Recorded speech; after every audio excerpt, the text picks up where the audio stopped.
Percy's Ploy. When Duck was sent to Edward Station, Diesel had to manage the yard alone. He was delighted his plan had worked, but his inexperience led to disorganized sidings and delayed trains.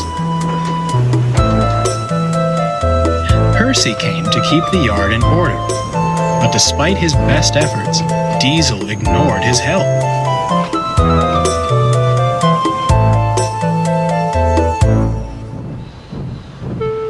"He's awful," Percy complained. "He spends more time lurking amongst the trucks than shunting. I don't know what you three see in him. Duck is much better." "Ha!" snorted James. "We've no patience for gossipy shunters. And that goes for you too, little Percy." Percy said no more, but decided it best to keep a watchful eye.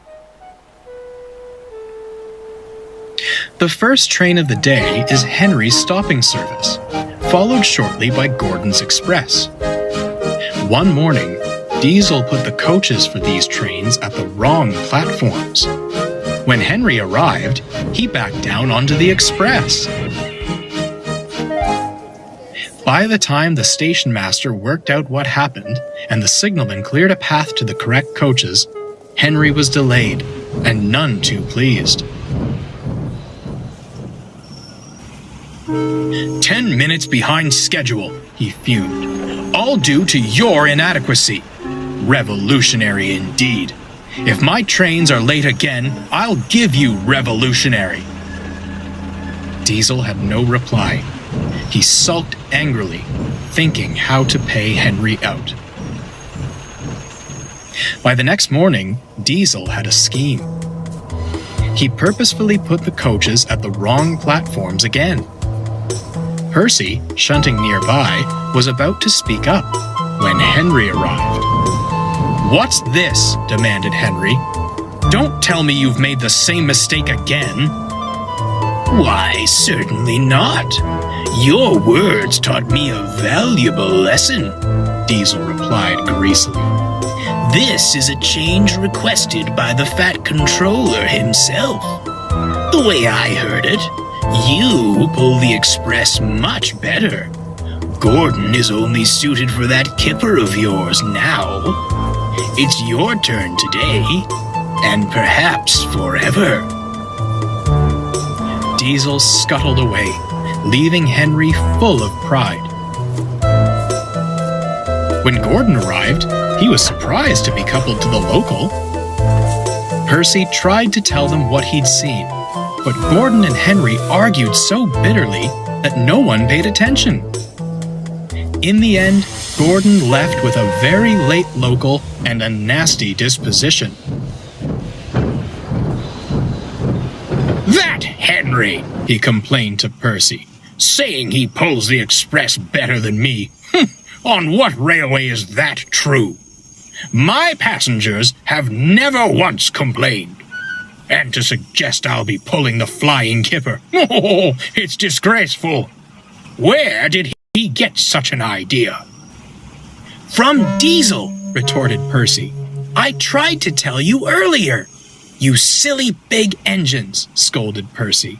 "Diesel made you act horrid to Duck, and now you're being horrid to each other. Sit around and moan if you'd like, but I've had enough."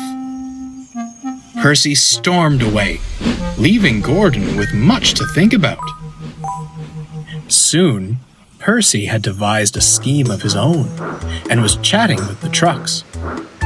"You know," he began, "I've heard something rather interesting."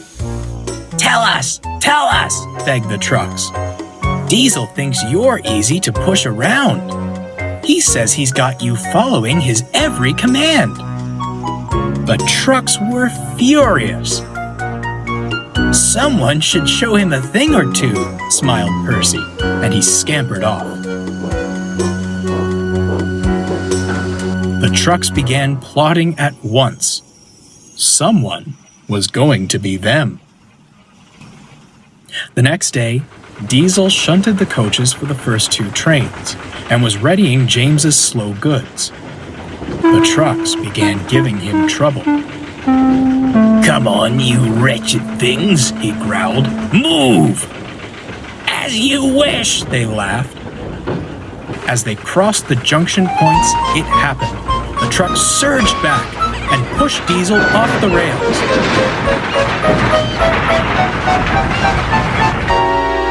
They sat blocking the line to the express. At that moment, Henry arrived. "What on earth are you doing? You're in the way of my express!" Sir Topham Hatt came to see what the matter was. "Please be off with your local train, Henry. I'll attend to this mess." Henry was confused. "I thought you wanted me on the express, sir." "And where did you hear such a thing?" By the time Henry finished, Diesel was looking rather pale. "That will be all, Henry. Hurry along to your train." "As for you," Sir Topham Hatt said, turning to Diesel, "I shall deal with you later." Before long, Percy and the Cranes had Diesel back on the rails. He spent the rest of the day in the sheds. When the big engines returned, they hissed and glared at him. Silence fell when Sir Topham Hatt arrived. "My engines do not tell lies," he began sternly. "I will not stand for deceitful behavior like this. Furthermore, you have shown you are incapable of handling the work in the yard. I am most disappointed. You will leave this railway at once." Without another word, Diesel squirmed away.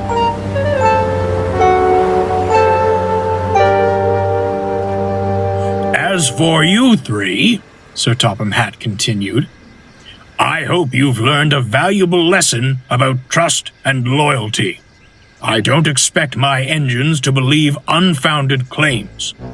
At least one engine saw sense. Although I don't approve of your methods, Percy." He trailed off. Percy blushed.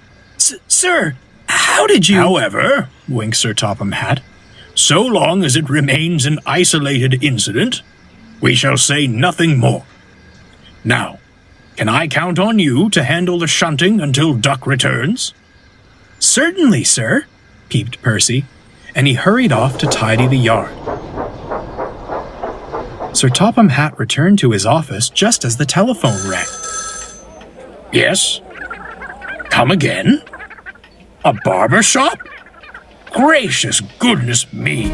I'll be there right away." But I'll say no more, or I shall spoil the next story.